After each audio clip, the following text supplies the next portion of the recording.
Salve, salve aí, pessoal do canal Tudo Sobre Umbanda, pessoal do YouTube. Pessoal, começando mais um vídeo e hoje, dia 23 de abril, uma data comemorativa para os umbandistas e para os católicos também. Hoje, dia 23, dia do orixá Ogum e dia do santo conhecido como São Jorge.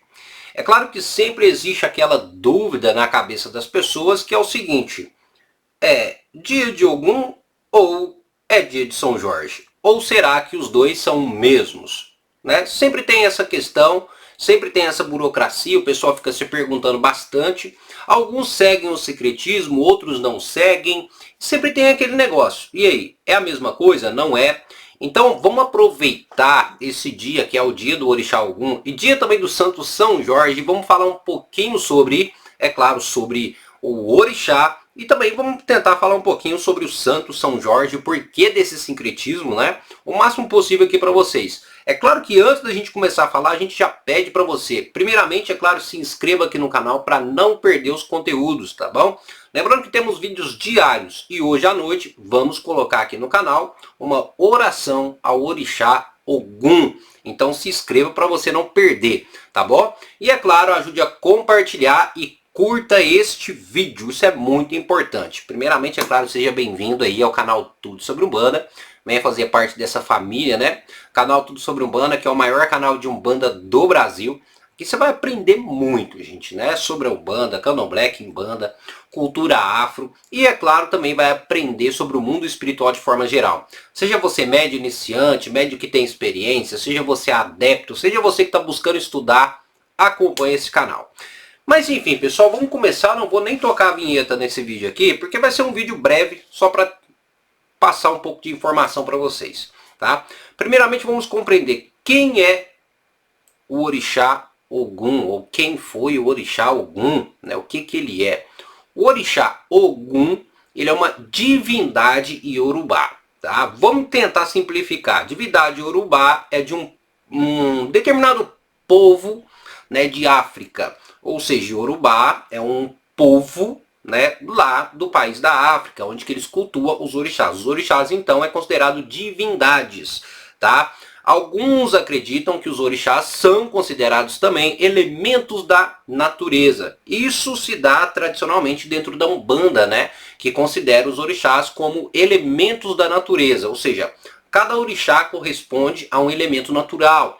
Um exemplo que podemos dar para vocês seria Inhaçã, seria o orixá dos ventos, né? Xangô, o orixá do fogo, e por aí vai indo. No caso, Ogum seria o orixá do aço, ou então o orixá do minério, né? Então, Ogum é considerado o orixá do minério, né? Que é algo natural para alguns umbandistas, tá? E é claro também, dentro dessa analogia, Ogum também é considerado em África e aqui no Brasil também como o orixá da guerra, conhecido como orixá guerreiro. Então muitas pessoas procuram o auxílio deste orixá quando estão passando por algum tipo de batalha na sua vida, quando precisam enfrentar algo, né, quando estão passando até mesmo por injustiças. Esse orixá, ele é convocado aí por muitos, né? Então o orixá Ogum é considerado orixá guerreiro. Além do orixá Ogum ser considerado orixá guerreiro, também é considerado o orixá portador do segredo do aço, né? Quando eu estou dizendo aço, pessoal, estou falando sobre o ferro, o metal, o cobre. Então é ele o portador do segredo do aço. Existe até alguns itãs, no caso algumas histórias, que foi Ogum que ensinou o ser humano, né, a plantar, né, junto com as suas ferramentas. Então, dentro dessa história, antes de Ogum, o ser humano ele não tinha ali uma grande capacidade em lidar com a agricultura.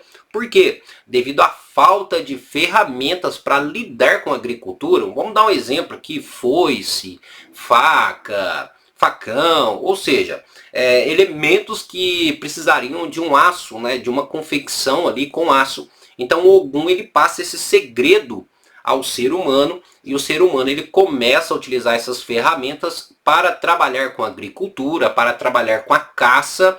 Então, dentro de algumas mitologias também, Ogum também é considerado o orixá tanto da agricultura como também o orixá da caça, devido, é claro, essa ligação que ele tem com o aço, né? Então ele é o orixá das armas, né? O orixá da guerra, o orixá que produz armas, enfim, ele que contém esse segredo. É até dito, pessoal, que todos os demais orixás dependem do segredo de Ogum, né? Por quê? Vamos dar um exemplo. Todos os orixás, eles contêm suas ferramentas, isso é um fato, né? Porém, todos os orixás, né, em vida, vamos dar esse exemplo, né, quando pisavam aqui na Terra, precisavam de outros tipos de ferramenta para poder sobreviver. Um exemplo, Xangô quando ia para uma guerra. Provavelmente Xangô ele utilizava ali algum tipo de arma, né? E essa arma ela era confeccionada no aço, no ferro.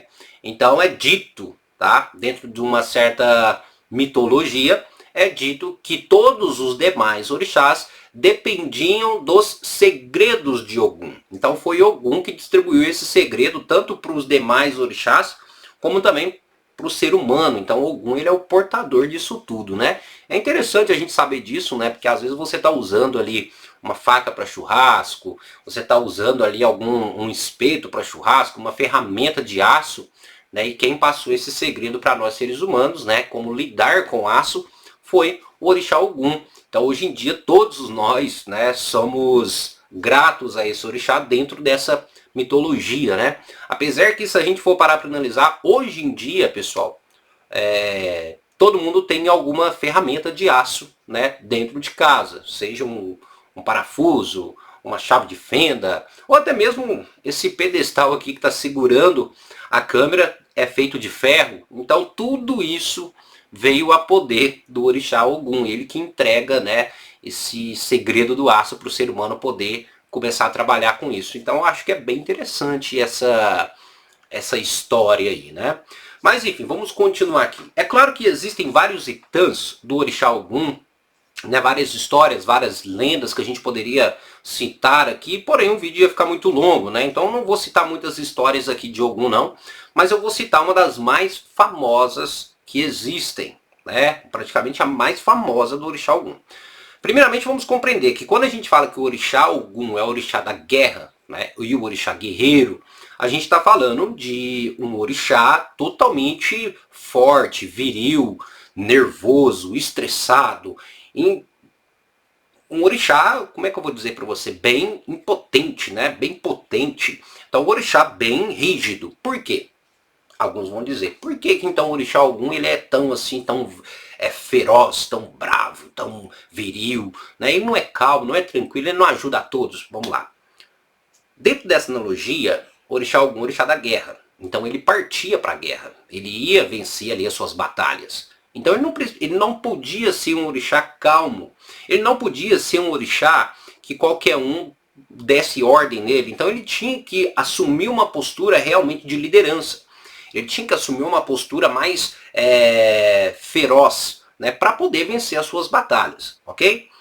Então vamos lá. O orixá Ogum em África ele tinha uma aldeia, né, e um determinado tempo ele pegou e saiu dessa aldeia para uma batalha. Ele foi para uma batalha. Porém essa batalha durou muitos anos, né? Foi uma batalha bem longa. Só que Ogum, é claro, venceu sozinho essa batalha. Isso é um itã, gente, é uma lenda, é uma história. Ogum venceu sozinho, porém, como eu disse para vocês, essa batalha durou anos. Então Ogum, ao vencer essa batalha, ele volta para sua aldeia, né? Porém, o que acontece? Como essa batalha durou muito tempo, quando ele chega na sua aldeia, eram pessoas novas e diferentes. E essas pessoas não conheciam Ogum, não sabiam quem era Ogum, não sabiam como ele era. Por quê? Porque muitos da aldeia imaginavam que Ogum já tinha desencarnado, imaginavam que Ogum já tinha morrido. Por quê? Porque tinha passado muitos anos. Então quando ele volta para a aldeia, ele não conhecia ninguém. E existia nesta aldeia um ritual que eles faziam em forma de homenagem, né, ao o patrono deles, que no caso seria Ogum. Então naquele dia que Ogum voltou para a aldeia, todos da aldeia eles estavam em silêncio prestando homenagem a Ogum. Então quando Ogum chega, ninguém conversava com Ogum, né? Como ninguém daquela aldeia conhecia quem era Ogum, né? Porque conforme os anos foi passando, ninguém sabia quem era. E o Ogum ficou furioso, ficou nervoso, né? Porque ninguém conversava com ele. Ele não sabia o que estava acontecendo. Então ele imaginou que isso seria uma falta de desrespeito, porque o rei da aldeia chegou. Só que eles estavam prestando uma homenagem a Ogum. Só que Ogum não sabia. Então Ogum ficou furioso, nervoso e matou toda a aldeia, né? Com as suas armas, com a sua espada. Ele mata toda a aldeia. Depois de algum tempo chega o seu filho, né? O seu filho mais novo, que já estava um homem, e esse filho dele chega para ele, explica a situação, né? Que o povo da aldeia pensava que ele tinha morrido, né? E eles faziam sempre naquela data uma homenagem, né, a Ogum, que seria no caso um voto de silêncio naquele dia. Todos ficavam quietos, né, em silêncio, prestando a homenagem a Ogum, que eles imaginavam que já tinha desencarnado.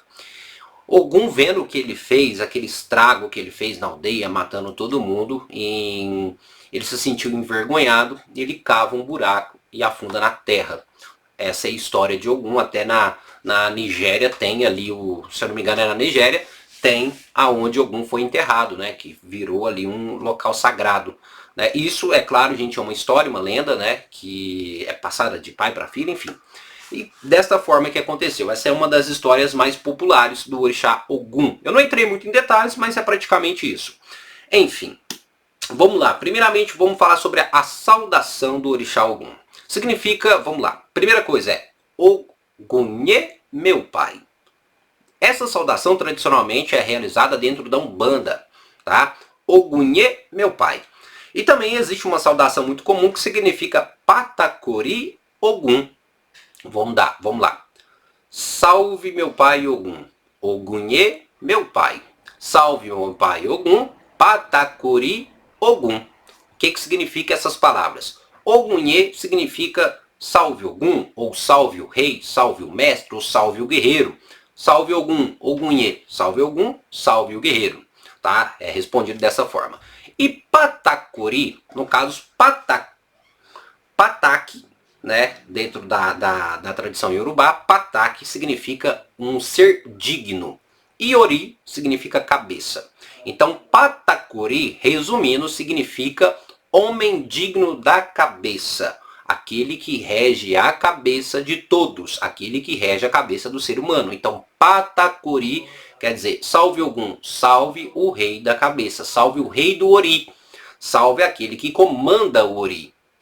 É essa a saudação e o significado. Qual das duas estão certas? Qualquer uma das duas é válida, seja Ogunhê ou Patacori Ogum.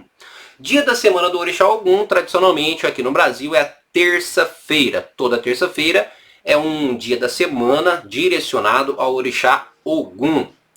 Cores do orixá Ogum, tradicionalmente, é o azul, podendo variar de cultura para cultura e de doutrina para doutrina. Um exemplo que podemos dar, que dentro da Umbanda existem algumas vertentes que oferecem, né, ou que assimilam a cor vermelha ao orixá Ogum. E algumas Umbandas ligam a cor azul ao orixá Ogum. Dentro do candomblé, tradicionalmente também é o azul, porém existem algumas qualidades ou caminhos do orixá Ogum, onde ele pode estar utilizando outras cores, como o verde, o vermelho e até mesmo o branco. Então, tradicionalmente é o azul, porém, devido à cultura, devido à doutrina de cada terreiro, isso pode variar, mas tradicional é azul. Sincretismo. Ou vamos falar sobre oferenda primeiro.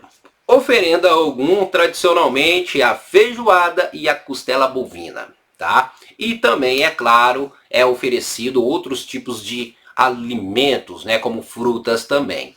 Agora, uma curiosidade que vocês não sabiam, muitas das vezes, para algumas qualidades de Ogum, antigamente era oferecido o cachorro, gente. Sim, eu não vou entrar a fundo nesse detalhe, mas antigamente, dentro de algumas tradições mais africanas, e isso bem antigamente, gente, não é agora, né, era oferecido o cachorro também ao orixá Ogum. Como alimento. Se você não imagina, eu não vou entrar em detalhe, né, mas hoje em dia isso não existe. Então é oferecido tradicionalmente a costela bovina e a famosa feijoada, que é algo tradicional aqui no Brasil, que praticamente a maioria dos terreiros oferecem a feijoada, né, no dia de Ogum. Então hoje é o dia de comer feijoada. Enfim, tá, pronto. Agora vamos falar aqui, vamos falar quais são os campos de atuação do orixá Ogum, tá?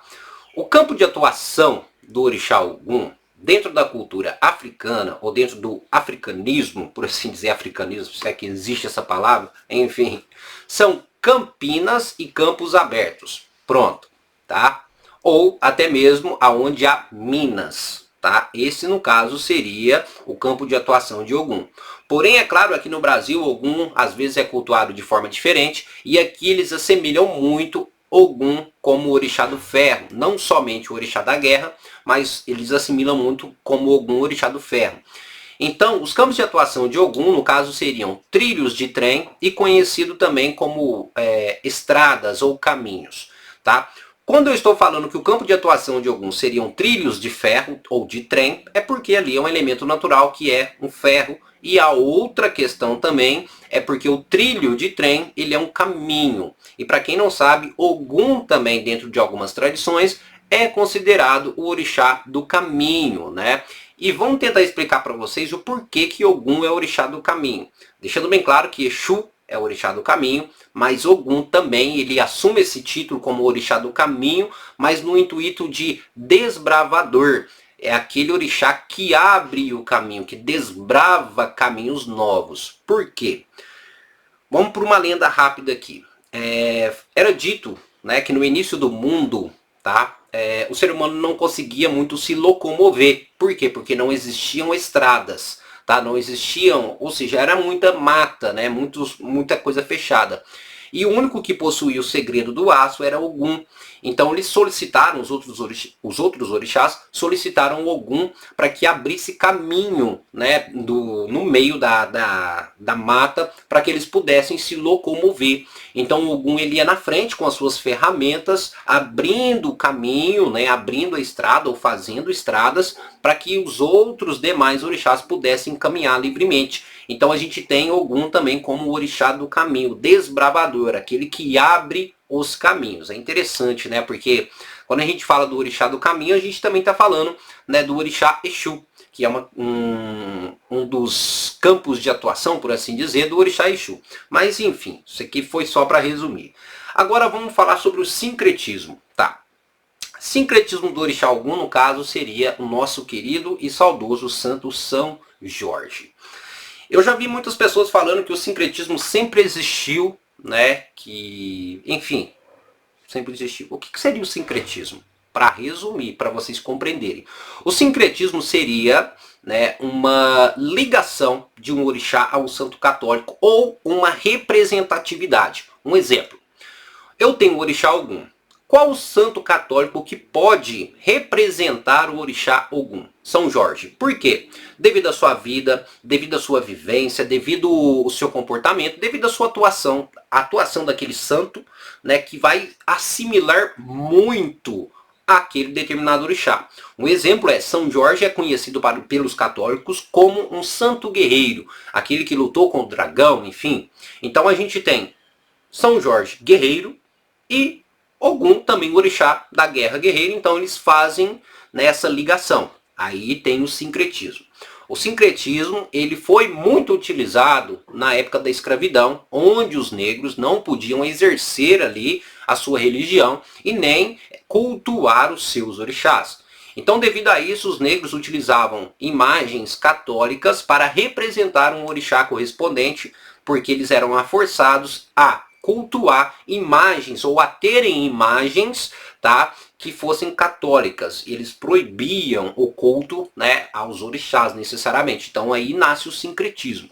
Deixando bem claro que o sincretismo, pessoal, ele nasce assim, tá? Antigamente em África não existia o sincretismo, tá? Para começar daí, porque muita gente vai falar, o sincretismo sempre existiu. O sincretismo, sim, ele sempre existiu, mas não dentro da tradição iorubá. Dentro da tradição iorubá, se falando dos orixás, o sincretismo nasce aqui no Brasil, tá? Ele não nasce na África, ele nasce no Brasil. Existem outros tipos de sincretismo, como numa cultura, sei lá, judaica, numa cultura grega, numa cultura romana, pode ser que exista, tá? Ou existiu por muito tempo, isso é até comum. Porém, na tradição iorubá, o sincretismo ele nasce aqui no Brasil. Então a gente consegue compreender o seguinte, quando a gente está falando de Ogum e São Jorge, estamos falando de duas, vamos colocar aqui, de duas entidades totalmente distintas uma da outra. Elas têm uma certa semelhança, mas são distintas. Por quê? Porque cada uma pertence a culturas diferentes, tá? Aqui nós temos São Jorge, que pertence a uma cultura mais europeia, que no caso é o catolicismo, e aqui nós temos Ogum, que pertence a uma cultura africana, mais direcionada a uma cultura iorubá. Então, são duas entidades, né, totalmente separadas, porém com uma certa semelhança, e aqui no Brasil eles juntam essas duas divindades, vamos dar um exemplo assim, como uma só, em forma dos negros poderem cultuar, tá? Mas conseguimos compreender que um é um e outro é outro. Deixando bem claro que quem pratica o sincretismo, quem ainda tem o sincretismo, não há problema nenhum, porque às vezes isso pode ser até uma questão cultural, né? Mas enfim, devemos compreender que São Jorge não é Ogum e Ogum não é São Jorge, tá? Pois bem, tá. Aí é que tá aquele dilema. Se São Jorge não é Ogum, hoje, dia 23 de abril, é dia de Ogum ou dia de São Jorge? Como que a gente vai assimilar isso aí? Vamos lá. Para você que não sabe, eu sei que para você que é um bandista, para você que é candomblecista, você vai falar que sim, dia 23 é dia do orixá Ogum. Mas se você não sabe, na verdade, dia 23 é dia do Santo São Jorge. Então sim, é um dia católico e não necessariamente um dia em Yorubá ou um dia africano, e sim um dia católico. Mas não, Patrick, sim. Não. O dia de Ogum aqui no Brasil ganhou popularidade no dia 23 devido ao sincretismo. Então aqui no Brasil, sim, é comemorado no dia 23 de abril, junto ao santo católico São Jorge. Tá errado, Patrick? Não tá. Por quê? Porque é uma cultura já brasileira. Então quando a gente está falando que o dia de Ogum é dia 23 de abril, a gente está falando de uma cultura brasileira, que teve uma influência muito forte do cristianismo. E devido a essa influência do cristianismo, devido ao sincretismo também, aqui no Brasil é comemorado junto ao orixá, junto ao santo São Jorge. Então aqui no Brasil, Ogum é comemorado junto ao santo católico São Jorge. Isso devido a essa influência que eu disse e até o próprio sincretismo. Mas em África, ou dentro da tradição iorubá, temos uma certa semelhança também. Por quê? Em África não se tem um dia específico para o orixá Ogum. Porém, existe um mês em específico ao orixá Ogum. E sim, em África, o mês do orixá Ogum é abril. Então, sim, São Jorge é comemorado em abril e em África, Ogum também é comemorado em abril. Porém, o dia pode ser um pouco a controvérsias.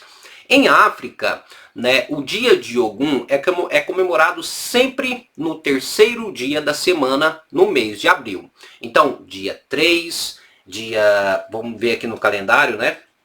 Ó, no dia, quer dizer, vamos lá, dia 2, dia 9, dia 16 e dia 23. Esse ano, coincidentemente, caiu no dia 23 também.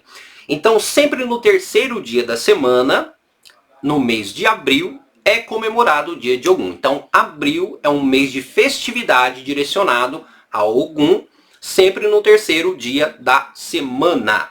Diferente aqui do Brasil, que é comemorado apenas um dia. Agora, deu para vocês compreenderem? É claro que além de ser comemorado o dia de Ogum em abril, também é comemorado o dia de Oxum em abril. Isso lá em África, não aqui no Brasil. Vamos compreender o seguinte, pessoal. Quando a gente está falando em África e aqui no Brasil, a gente tem que entender e compreender que a nossa cultura e a nossa religião, ela tem uma certa semelhança com a África. Ela tem uma raiz africana, ou ela é afrodescendente. Porém, aquilo que cultuamos aqui no Brasil é totalmente diferente do que é cultuado em África. As religiões de afrodescendentes ou de matriz africana aqui no Brasil, elas nascem aqui no Brasil com uma forte influência ou trazidas da África, mas com influência de outras religiões, como religiões indígenas, europeias, enfim. Então, as religiões aqui no Brasil, como as religiões afrodescendentes, elas são únicas aqui do Brasil. É por isso que sempre tem uma divergência, né, quando a gente vai falar de Brasil e África, porque não são iguais, apenas semelhanças ou até mesmo uma certa ligação. No caso, a gente diz que são afrodescendentes e não religiões africanas. Deu para vocês compreenderem? Enfim, eu falei que ia fazer um vídeo rápido, mas acabou virando um vídeo muito longo. Mas espero que vocês tenham entendido, gostado. E não esqueça, é claro, de curtir e compartilhar. E mais à noite a gente volta aí com a oração a Orixá Ogum. Axé? E é claro, se inscreva, curta, compartilhe e patacuri, meu pai Ogum. Axé.